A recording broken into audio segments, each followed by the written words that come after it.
కొంప ఇది అంటే గూడు ఇల్లు. మలముతో మూత్రంతో, మలం అంటే తెలుసు కదా, మలంతో మూత్రంతో చీముతో నెత్తురుతో ఉన్న కొంప ఇది అంటున్నారు. అందుకే నవరంధ్రాల మలమూత్రాల కొంప అంటే ఇది మనము తెలుసుకోవాలి. మాసమాసాన భాగాలకి అంటే ముట్టు రూపమే నీవురా, ముట్టు రూపమే నీవురా అంటున్నాడు. చూడు, ముట్టు ఆగితే ఆ ముట్టే నువ్వు పిండంగా మారుతున్నావు అంటున్నాడు. తల్లికి ముట్ట ఆగకపోతే అమ్మ కాదండి. అందుకని ఎప్పుడైతే పీరియడ్స్ ఆగుతాయో ఆ పీరియడ్ యొక్క అవన్నీ కణాలే పిండం తయారు చేస్తుంది.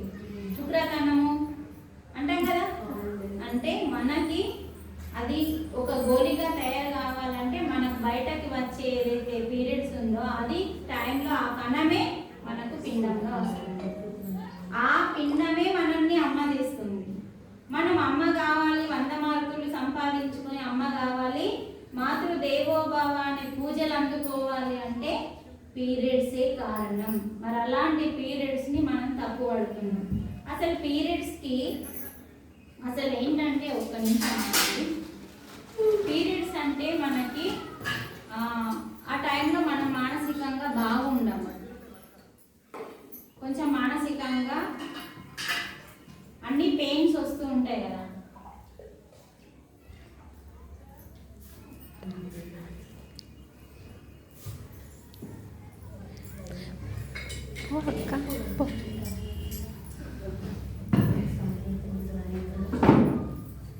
అన్ని పెయిన్స్ వస్తూ ఉంటాయి కాబట్టి మానసికంగా కొంచెం బాధగా ఉంటుంది. అటువంటి స్థితిలో మనం ఉన్నప్పుడు వంట చేయకూడదు. ఆ వంట చేస్తే ఆ బాధతో చేసిన వంటని తిన్న వాళ్ళకి కూడా ఆ బాధ కలుగుతుంది. అందుకని మనకు ఆ టైంలో 3 రోజులు రెస్ట్ ఇచ్చింది. అంటే ఒక స్త్రీకి రెస్ట్ అనేది దొరకదు. ప్రతిరోజు వంట ఉంటుంది, ప్రతిరోజు పని ఉంటుంది. ఇంటి ఇళ్ళకు ఎప్పుడు పని ఉంటుందని చెప్పి యోగులు ఏం చేసిందంటే ఈ 3 రోజుల సూత్రాన్ని వాడిండు. ఈ 3 రోజులు వాళ్ళకి కొంచెం మానసికంగా శారీరకంగా బాగుంటుందని ఏ పని చేయకుండా వాళ్ళకి రెస్ట్ ఇవ్వడం కోసం మాత్రమే, అంటే విశ్రాంతిని ఇవ్వడం కోసం 3 రోజులు పక్కకు ఉండమన్నారు. అయితే 3 రోజులు పక్క అంటే కోమటలు ఏ ఉద్దేశంతో ఉంచుతారో ఫస్ట్ తెలుసుకోండి. వాళ్ళ ఉద్దేశం వేరు, కానీ మునుల ఉద్దేశం అది కాదు.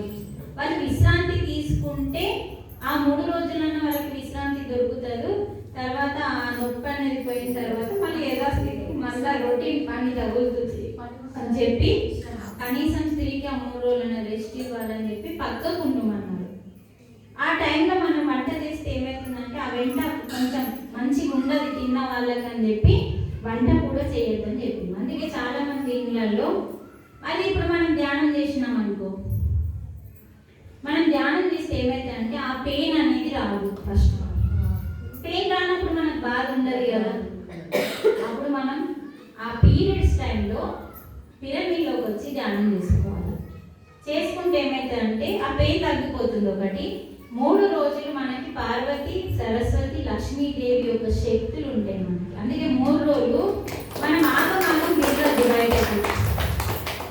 మనం పీరియడ్స్ వచ్చిన 3 రోజులు బయటకి అంటే ఏంటంటే రాత్రి పూట అటు ఇటు పోకుండా మన అమ్మవారి శక్తిని 3 రోజులు మన మీద ఉన్న శక్తుల్ని మనం ధ్యానం ద్వారా మన లోపలికి తీసుకోవాలి. అందుకని ఈ ట్రైనింగ్లలో మనకి ఇవన్నీ చెప్తారు. అవి మనం ఫస్ట్ చెక్ చేసుకోవాలి. మనం నమ్మాలి కదా. మనకు నమ్మకం కలగాలంటే నా జ్ఞానం నువ్వు తీసుకుంటే నీకు నమ్మకం ఎట్లా వస్తుంది? అనుభవమే జ్ఞానం అన్నారు కానీ ఒకరు చెప్పింది జ్ఞానం కాదు ఎప్పుడు. అందుకని అనుభవించాలంటే ఫస్ట్ మనం ప్రాక్టీస్ చేయాలమ్మా, ధ్యానం చేయాలి. ఆ రోజు మరి ఎలా ఉంటుంది? ఎటు బయటకు వెళ్ళకుండా ధ్యానం చేస్తే నొప్పి తగ్గుతుందా? తర్వాత నీకు నొప్పి తగ్గిన తర్వాత ఎంత ఎనర్జీగా అనిపిస్తుందో అవన్నీ చెక్ చేసుకోవాలి. మరి అది ఆగితేనే మనము ఆ మైలంతా కలిస్తేనే ఒక పిండంగా మారుతుంది. అందుకే ముట్టు రూపమే నీవురా మాసమాసాన భాగాలతికి. చూడండి, అంటే నెల నెల మాసం అంటే నెల నెల ఒక్కొక్క భాగం వస్తుంది మనకి. కాళ్ళు, చేతులు, ముక్కు, నోరు, చెవులు ఇలా ఒక్కొక్క భాగము వస్తూ ఉంటాయి. అలా మనము ప్రతిదీ వాళ్ళు ఒకలాంటి భావంతో వెళితే మనం దాన్ని హీనంగా చేసేసినాం. ముట్టనే ముట్టకంటారు ఇక, దూరం ముట్టడానికి సంబంధం లేదండి, వాళ్ళ రెస్ట్ కోసం మాత్రమే పక్కకు పెట్టింది అంతే తప్ప. అందుకే పత్రిజీ ఇలాంటి సంస్థలు ఉన్నాయని చెప్పే ప్రతి స్త్రీని మేల్కొల్పాలి. ముట్టు గురించి చెప్పిండు, ప్రతి స్త్రీలో ఉన్న తన శక్తి గురించి చెప్పిండు, అమ్మ ధనం గురించి చెప్పిండు. అమ్మ ఫస్ట్ తన ఒడికి ఇంపార్టెంట్ ఇవ్వాలి, తన బిడ్డకి ఒక్కళ్ళని అంటావా 10 మందిని అంటావా, తన బిడ్డకి 5 సంవత్సరాలు వచ్చే లోపల బడికి పోకన్నా ముందు ఎంతో నేర్పించాలి అమ్మ అని చెప్పి తన ఒడికి ఇంపార్టెంట్ ఇవ్వమన్నాడు. ఇవి మనకి ఎవరు నేర్పలేదు. ఫస్ట్ కడుపున పడ్డాక ఒక 9 నెలలు 10 నెలలు, తర్వాత 5 సంవత్సరాలు ఒడిలో, మొత్తం 6 సంవత్సరాలు ఒడిలోనే కాకుండా కడుపులో ఉన్నప్పుడు ఎక్కువ నేర్చుకుంటారు ఒడిలో కంటే. ఎందుకంటే అక్కడ వాళ్ళ ఆత్మస్థితిలో ఉంటారు. ఇక్కడికి వచ్చినాక భూమి మీద వచ్చిన తర్వాత వేరే స్థితి వస్తుంది. అందుకని ఎప్పుడైతే మనం గర్భం దాలుస్తామో అప్పుడే వాళ్ళకి నేర్పించాలి. ఎవరైనా గర్భిణీ స్త్రీలు ఉన్నారనుకో మనం పరిగెత్తాలి అక్కడికి, వాళ్ళ దగ్గరికి మనం చేయాల్సిన సహాయం వాళ్ళకి చేయాలి. వాళ్ళు వింటారా వినారా తర్వాత సంగతి, చెప్పడం వరకు ప్రయత్నం చేసిన తర్వాత వాళ్ళ ఇష్టం ఉంటే ఇంటే చెబుదాం ఇంకా కొంచెం, లేదంటే వదిలిపెట్టేయాలి. కానీ అక్కడ ఏం మనం ఆర్డర్స్ వేయాలి, అర్థమైనా? ఆర్డర్స్ వేసి ఇంకో మీరు భగవద్గీత రామాయణ